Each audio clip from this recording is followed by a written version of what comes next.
जय सियाराम, जय मिथिलाधाम। सर्वसंत भगवान के हमरा शरणबद्ध सब पैकी प्रणाम। एकटा सोहर सुनाबै छी। पनिसाने धानी मोरा पातरी फूल सन सुंदरी रे ललनारे से हो धानी दड़ देवे आकुली वेदन कोना सहती रे ललनारे से हो धानी वेदन वे आकुली दर्द कोना सहती रे।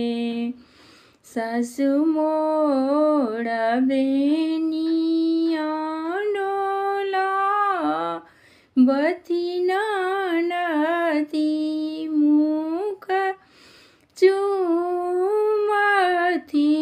रे ललनारे पिया मोरा लूटबती बधाइया होरी लागड़ आओत रे ललनारे पिया मोरा लूटबती बधाइया होरी लागड़ आओत रे। जब जन्म लेला जदुनंदन